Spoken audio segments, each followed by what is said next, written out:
नमस्कार। मैं उपेंद्र कश्यप और आप देख रहे हैं फोर्थ व्यूज। आज बात करते हैं कि नरेंद्र मोदी पच किन को नहीं रहे हैं। क्या उनका बनिया होना उनका गुनाह है? और अब तो सर तन से जुदा करने जैसे संकेत दिए जा रहे हैं नरेंद्र मोदी के, यानी नरेंद्र मोदी के सर काट दिए जाने चाहिए क्योंकि वो लापता हो गए। युद्ध के समय भाग गया वो बनिया। इस तरह की बातें सोशल मीडिया में कही जा रही हैं कि बनिया युद्ध नहीं लड़ सकता, बनिया लाभ हानि देखता है। खैर, इस मुद्दे पर भी हम आएंगे, लेकिन ताजा ताजा प्रकरण यह है कि कांग्रेस ने एक तस्वीर जारी की जिसमें नरेंद्र मोदी का देह तो है, सिर धड़ से अलग है। भाजपा ने इसे सर तन से जुदा नारे के साथ जोड़कर मुस्लिम तुष्टीकरण का लोभ कांग्रेस का होना बताया है। इसी मुद्दे पर हम बात करेंगे और आज हमारे साथ हैं जेएनयू के प्रोफेसर डॉक्टर वीरेंद्र नाथ प्रसाद सर। नमस्कार सर। नमस्कार उपेंद्र जी। कैसे होगा? युद्ध नहीं तो मोदी खत्म हो जाएंगे। नरेंद्र किनको नहीं पच रहे हैं? देखिए, यहाँ पे तात्कालिक उत्तेजना युद्धोन्माद से थोड़ा दूर हटकर एक देश के रूप में, एक राष्ट्र के रूप में हमें अपने लॉन्ग टर्म, मीडियम टर्म और शॉर्ट टर्म तीनों प्रायोरिटी को असेस करना होगा और तीनों के लिए स्ट्रेटजाइज करना पड़ेगा। हमें लॉन्ग टर्म थ्रेट भी असेस करना होगा, शॉर्ट टर्म भी, मीडियम थ्रेट भी। अब आप 1980-85 से देख लीजिए। 1980-85 तक भारत, 80 तक मान लीजिए, 1971 वगैरह के विजय के बाद भी भारत और पाकिस्तान में एक न्यू मिलिट्री पैरिटी थी। बस 19-20 का फर्क था। अर्थव्यवस्था भी पाकिस्तान की ज्यादा तेज बढ़ रही अर्थव्यवस्था थी, लेकिन 1990 के बाद से एक चेंज आया है। पाकिस्तान बहुत पीछे छूट गया है। अभी 2014 के बाद, नरेंद्र मोदी जी के आने के बाद आप देखेंगे कि पाकिस्तान से जो भी कॉन्फ्लिक्ट हुआ है या हो रहा है, भारत ने उससे मिलिट्री कॉन्फ्लिक्ट अवॉइड किया है। लेकिन जो पाकिस्तान के युद्ध नीति संचालन का जो मुख्य एसेट हो सकता था, उसकी अर्थव्यवस्था, टेरर फंडिंग अर्थव्यवस्था, या आप मान सकते हैं कि भारतीय रुपया का जो नकली रुपया छाप के जो वो करते थे, मुख्य रूप से 2014 के बाद मोदी जी के नेतृत्व में उस पर वार किया गया है। वो नोटबंदी जो हुई थी 16, उसके बाद पाकिस्तान भिखारियों के लेवल पे पहुंच गया है। वो युद्ध लड़ने की स्थिति में नहीं है। अब हमारे लिए मुख्य सोचने की बात है कि हमारा थ्रेट कौन है। पाकिस्तान आप इस टाइप के उकसावे वाले कार्रवाइयों को छोड़ भी दें तो वो कोई मिलिट्री थ्रेट नहीं है हमारा। यहाँ पे वीरेंद्र सर, यहाँ पे एक बात ये भी तो उठेगी ना कि जो बात आप कह रहे हैं long term, short term, medium term, Pakistan जो है वो भिखमंगा देश हो गया, तो क्या ये सब ज्ञान विपक्ष को नहीं है, कांग्रेस को नहीं है? मैं तो वो इस बात इस पे तरह आऊंगा। से दबाव बनाने की कोशिश, सर धड़ से अलग की तस्वीर डालकर ये लिखना कि गायब हो गया नरेंद्र मोदी इस देश का, जब संकट के समय देश आया, तो ये दबाव बनाने की पॉलिटिक्स क्या है, क्यों है? मैं इस बात पे आऊंगा। आप ये मान के चलिए कि हमारा मुख्य शत्रु जो है वो पाकिस्तान नहीं है, वो चीन है। नंबर 1 पे यदि आप बोलेंगे तो। हाँ। और नंबर 2 पे मैं बांग्लादेश को मानूंगा। यदि पाकिस्तान शत्रु है भी तो वो नंबर 3 पे है। हमें अगले 15, मुझे पूरी बात करने का अवसर दीजिए। अभी जो स्थिति ये है कि भारत और चीन के बीच में अगले 20, 25, 30 सालों तक एशिया को कौन डोमिनेट करेगा, इसको लेके एक मेजर राइवलरी होगी और मिलिट्री कॉन्फ्लिक्ट को भी रूल आउट नहीं किया जा सकता। तो हमें शक्ति किस पे लगानी चाहिए चीन से मुकाबला करने की, जो कि करना ही करना है। आप ये देख लें, कल होगा हिंदी चीनी भाई भाई का हम लोग देखते हैं, ये अनअवॉइडेबल है। आप देखेंगे कि एक मिलिट्री पावर जब राइज होती है या अपने राइज होने के कि हमने ये स्टेज पा लिया है, वो जब अनाउंस करना रहता है तो उसका किसी पुराने एस्टैब्लिश्ड मिलिट्री या इकोनॉमिक पावर से कन्फ्रंटेशन होता है। जैसे 1905 का जापान युद्ध, जापान और रूस का युद्ध। जापान तब तक इंडस्ट्रियलाइज हो चुका था, उसकी शक्ति अच्छी खासी हो चुकी थी, तो उसको हेराल्ड करने के लिए, उसको अनाउंस करने के लिए उन्होंने रूस से युद्ध लड़ा, उसको हराया। तो मुख्य बात यह है कि एशिया को कौन डोमिनेट करेगा। अभी भारत 5वें नंबर की इकोनॉमी है, अगले 1 साल या 2 साल में ये 3रे नंबर की वर्ल्ड इकोनॉमी हो जाएगी। सबसे नंबर 1 पे रूस या सबसे नंबर 1 पे अमेरिका या चीन, दोनों में से कोई एक रहेगा। 1 या 2 नंबर पे वो दोनों रहेंगे, 3 नंबर पे भारत रहेगा। और आप देखेंगे कि यदि भारत अपने आप को अनावश्यक मिलिट्री कॉन्फ्लिक्ट से बचा ले जाए तो नंबर 1 और 2 के स्पॉट के लिए चीन के साथ भारत का मुकाबला होना तय है, और ये मिलिट्री कॉन्फ्लिक्ट इसमें होना ही होना है। पहली बात ये है। दूसरी बात ये है कि आप पाकिस्तान को जिन चीजों की धमकी देते हैं या धौस दिखाते हैं कि हम सिंधु का पानी रोक देंगे, ये कर लेंगे, वो कर लेंगे, आप ये मत भूलें कि चीन आपके सारे नदियों के सर पे बैठा हुआ है।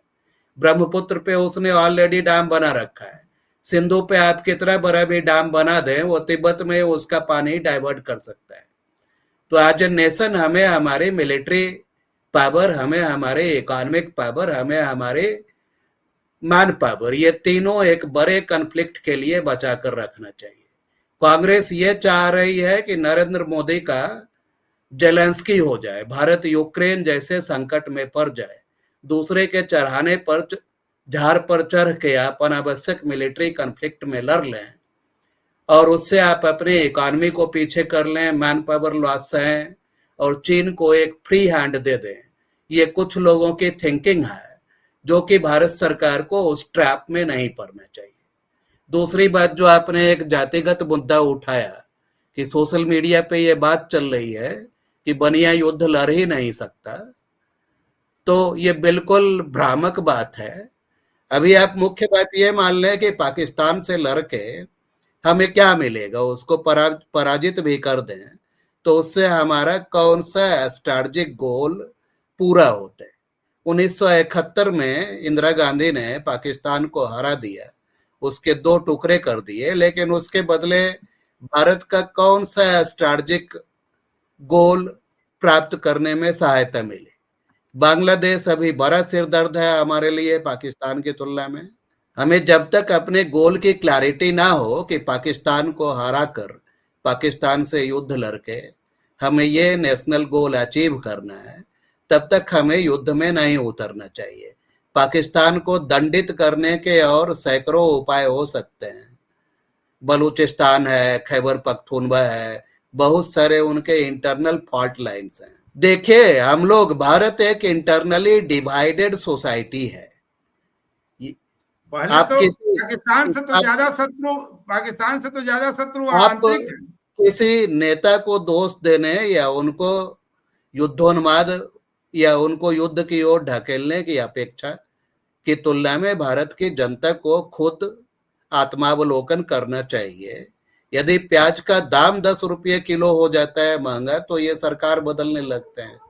हाँ। ये युद्ध क्या लड़ेंगे, और चले हैं युद्ध लड़ने, और उसके लिए एक नरेंद्र मोदी को फंसाने की पूरी रणनीति है कि फंसे, बर्बादी होगी, महंगाई बढ़ेगी, सत्ता से इनको भगा दिया जाएगा। भारत के हर राजनेता को, हर नीति निर्धारक को अपने दीवार पे ये लिख के टांग लेना चाहिए कि चीन हमारा शत्रु है और उससे अगले 20 सालों में हमें मेजर लेवल पे एक कॉन्फ्लिक्ट होगा, उसकी हम मुकाबला कैसे करेंगे, उसके लिए हमारी क्या तैयारी है। आप देवघर डाक बम लेके जाते हैं तो आप रास्ते के सारे मंदिरों पे जल चढ़ाते तो नहीं जाते हैं ना। जो आपका मुख्य लक्ष्य है, आप सीधे, आपके दिमाग में वही लक्ष्य रहता है, आप सीधे वही पहुंचते हैं। मतलब मोदी अपना लक्ष्य तय कर चुके हैं, अपने लक्ष्य के साथ वो आगे बढ़ रहे हैं, जिनको शोर मचाना है मचाते रहे। हाँ, यदि पाकिस्तान वाला ये मैटर नहीं भी होता है तो किसी तरीके से बांग्लादेश को उकसा के लोग भारत के विरुद्ध उसके युद्ध में उतार देते।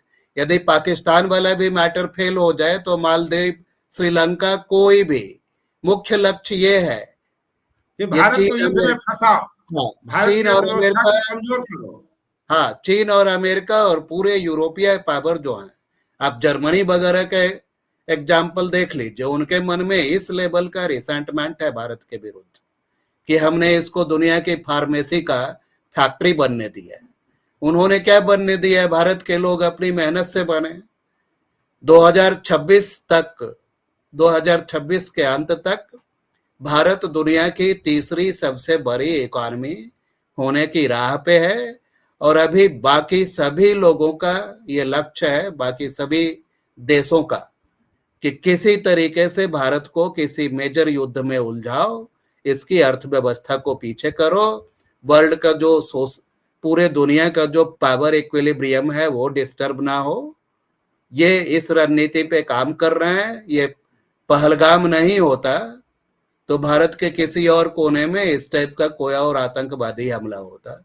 पाकिस्तान यदि युद्ध नहीं भी करता तो बांग्लादेश तो बिल्कुल फन फैलाए खड़ा ही था, उसको बाकी लोगों से बैकिंग मिल रही थी, वो तो चीन को इनविटेशन में दे ही रहा था।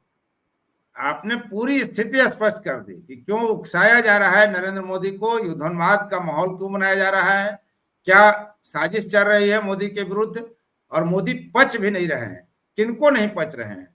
भारत के समाज में अभी भी जातिवादी लोगों की संख्या अच्छी खासी है, उनको ये बात नहीं पच रहा है। कोई एक बम धमाका हो तो आप देखेंगे फेसबुक पे सारे लोग अमित शाह को गाली देने लगते हैं कि बनिया है, ये क्या करेंगे, इनसे नहीं पच रहा है, यो इनको लाइए, उनको लाइए। लेकिन इन्हीं लोगों के रेजिम में जो असंभव लगने वाली चीजें थी, 370 हटा, 35A हटा, वक्फ कानून भी लगभग हटने की संभावना है, तो लगभग असंभव काम इन लोगों ने किया। ये अगले चुनाव के पहले मुझे लगता है कि समान नागरिक संहिता भी ले ही आएंगे। तो अभी बनिया को समझने में जो है ना, एहसास कमतरी का शिकार है लोग। आप देख लीजिए, बनिया सीने पे वार नहीं करता है, वो घुटना तोड़ देता है, पेट पर लात मार देगा। हाँ, वो घुटना तोड़ देता है, पेट पे लात मारता है। तो ये मतलब इस टाइप की जातिगत चीजें, जातिगत आलोचना, ये अच्छी चीज नहीं है। धन्यवाद वीरेंद्र जी, फिर हम लोग किसी एक नए मुद्दे पर मिलेंगे और बताएंगे कि देश कहाँ जा रहा है, कैसे चल रहा है, क्या देश की राजनीति चल रही है, क्या जातीय, सामाजिक और राजनीतिक मुद्दा है, सब कुछ पर हम बात अभी करते इस बार अभी आप इस बार का यूपीएससी का रिजल्ट ही देख लें तो टॉप 5 में 3 लगभग वंशी है। चलिए उस मुद्दे पर फिर हम लोग आएंगे वीरेंद्र जी। आप समझ सकते हैं कि सोशल चेंज किस ओर जा रहा है, और ये घबराहट है, और ये सोशल चेंज इस ओर जा रहा है, तो किन लोगों को इस सोशल चेंज से समस्या होगी। बहुत बहुत धन्यवाद वीरेंद्र जी। धन्यवाद सर। फोर्थ व्यूज, चौथा विचार, बाकी फिर